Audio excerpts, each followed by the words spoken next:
Hey, good morning, everybody. It's what is today? Wednesday? Wednesday. All right, Wednesday it is. And I was trying to finish up Psalm 119, and it's a very, very big psalm.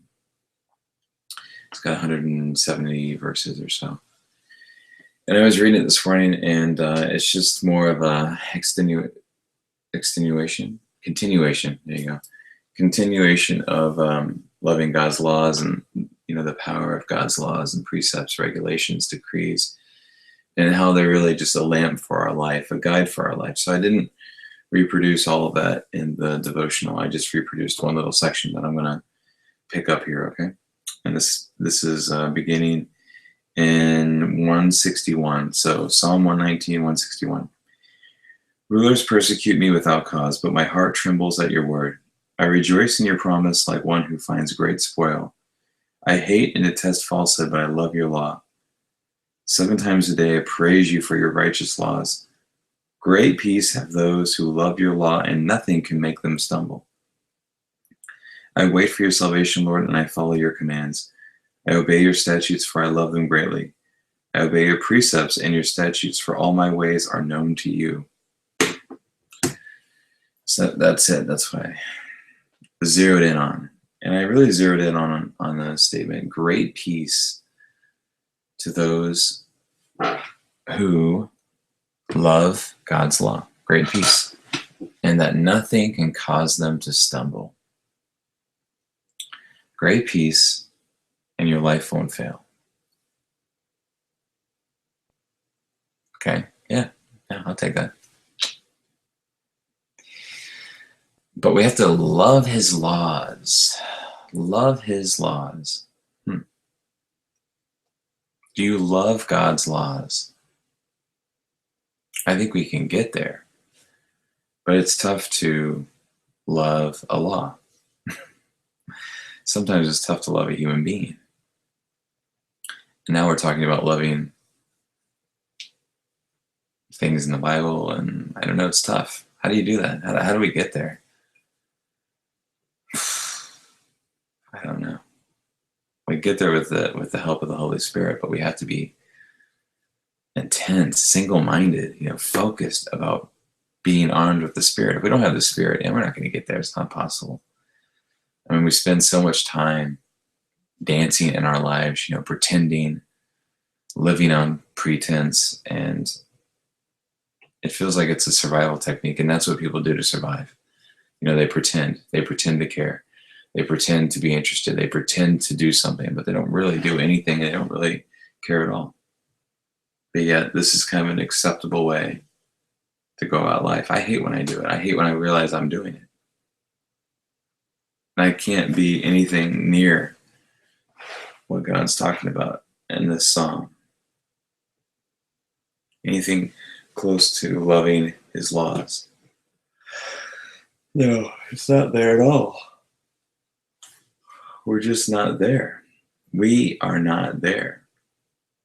We aren't going to get there on our own because we don't know how. We spend way too much of our lives running around like our heads cut off, and how are we ever going to do this?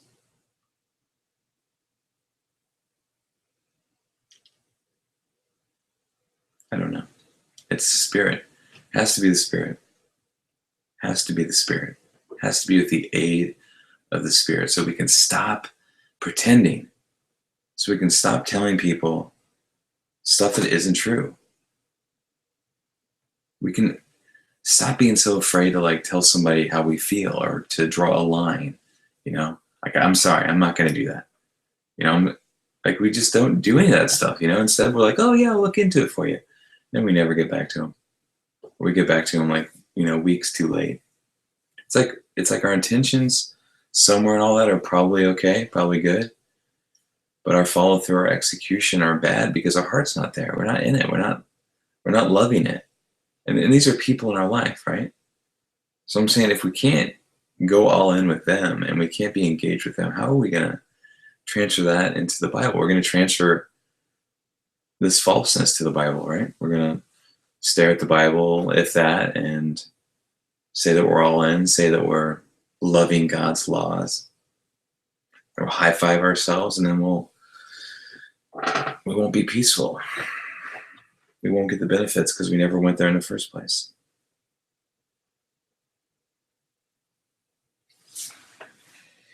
I don't know. Some of us are built to be obedient on a day in and day out basis, but even that, I mean, it's obedience. It's loving God enough to be obedient, but I'm not sure that still hits what we need to hit here. We're talking about loving the laws and knowing that they are our only safeguard to peace. Like going all the way there with God's laws. Without God's laws, we are literally to be consumed by this world, miserable, at total unrest, warring with people. No love. We'll do nothing in love. Do we really believe that? No, we don't believe that about God's laws. We think, well, we're pretty good. We know how to live like a good person. We know what good living looks like. We know how to participate in society. We know how to be constructive. What do we need? The Bible is like sprinkles little like nuggets of wisdom, right? It's like, oh yeah, okay, I never thought of that little thing. But it's only that little thing. It's not like this is our life. This is our life instruction, and without it, we're lost.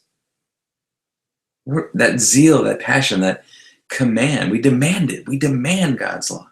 We demand to not go anywhere without His understanding, our understanding of His understanding. Doesn't make sense. You know what I'm trying to say? We need His Spirit, and we need people to like stoke that fire, stoke it, care about it, desire it. It's like it's more important than any activity we're going to do in life. There's not a single activity in life that is more important than learning and to love the law and to meditate on the law and to take it into your spirit and to talk about it and to think about it and to write about it. There's nothing more important. That is your life right there. These stories, these parables, these words of wisdom, they are life and how to live it.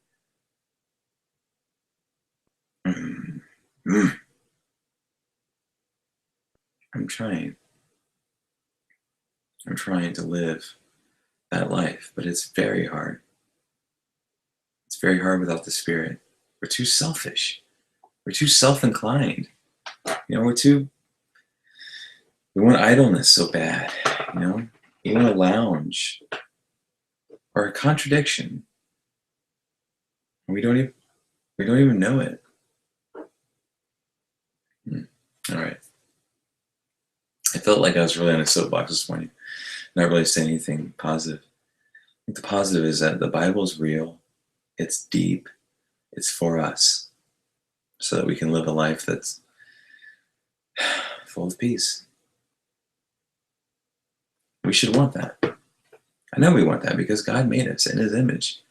God made us in His image to want this kind of life, want this kind of living. It's in there, isn't it? It's in there. For sure, it's in there. I promise you.